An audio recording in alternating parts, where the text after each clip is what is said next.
The scary part about crypto in 2026 isn't the price. It's that the people getting robbed did nothing wrong.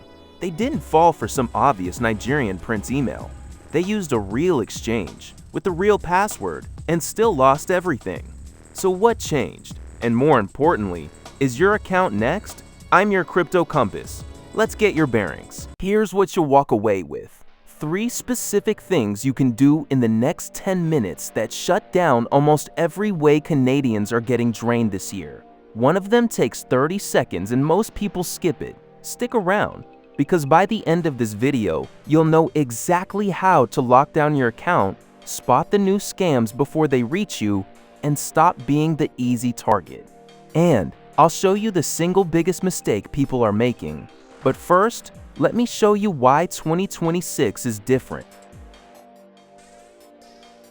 For years, crypto theft meant hackers breaking code, draining a smart contract, exploiting a bug. That's flipped. In 2026, most of the biggest losses involve no broken code at all. Attackers stopped hacking software and started hacking people. The numbers are blunt. Impersonation scams are up roughly 1,400% year over year, and the average amount lost per scam jumped 253% to around $2,764. DeFi and scam losses for the year have already passed $840 million. Some counts put it over $1 billion. And here's the part that should get your attention. In the 4 largest incidents of the year, 3 involved no flawed code. Just phishing, social engineering, and stolen keys. This isn't random teenagers either. Chainalysis links about 76% of global hack losses to state-backed groups, chiefly North Korea's Lazarus Group, whose cumulative theft now tops $6 billion. These are professional operations, and right now, their favorite target isn't a server. It's you, on a bad day, clicking a link you half trusted. And timing matters. We're in a jittery, extreme fear market. Bitcoin just whipsawed from 66,000 down to 62,000 and back above 65,000 in a single week. Scammers love fear because frightened people click faster and think slower. That's the backdrop. Now, the good news is that almost all of this is preventable, and it comes down to 3 layers. Let's start with the one most Canadians get wrong. Your first layer is login security, and the single biggest mistake is right here, using text message codes for 2-factor authentication. SMS codes can be intercepted or SIM swapped. An attacker convinces your phone carrier to move your number to their device, and every code meant for you now lands on their screen. The fix takes about 30 seconds.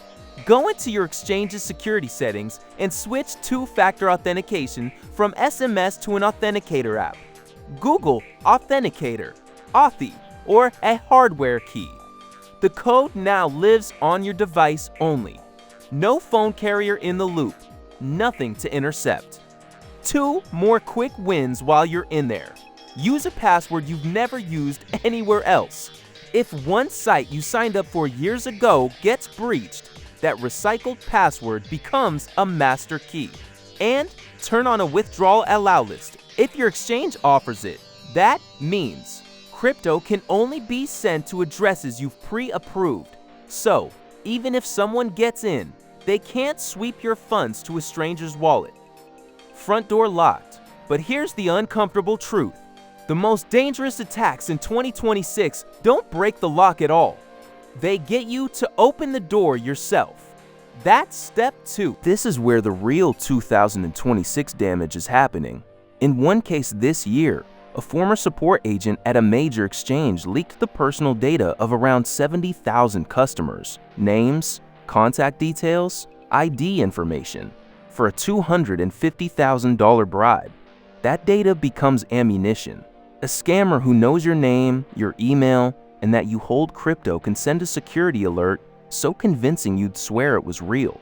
So adopt one rule that makes you almost immune. Anyone who contacts you first is suspect. Real exchanges don't cold call you, don't DM you on social media, and will never, ever ask for your password, your 2-factor code, or your recovery phrase. If a message creates urgency, Your account will be locked in 1 hour. That urgency is the scam. It's engineered to stop you thinking. The practical move: never click a link in an email or text claiming to be your exchange. Open a fresh browser tab and type the address in yourself, or use your saved bookmark. Phishing sites are pixel-perfect copies now. The only thing they can't fake is the real web address. And if support ever asks you to move funds to a safe wallet to protect them, that is always, with zero exceptions, a thief. If this is already saving you a headache, hitting subscribe means you'll catch the next one. I break down Canadian crypto safety and news every week in plain English, no hype. Okay, third layer. And it's the one that protects you even if everything else fails.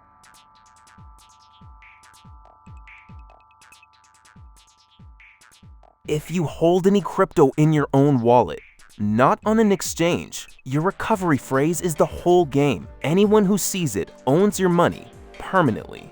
So 2 hard rules. Never type it into a website, and never store it as a photo or a note on your phone.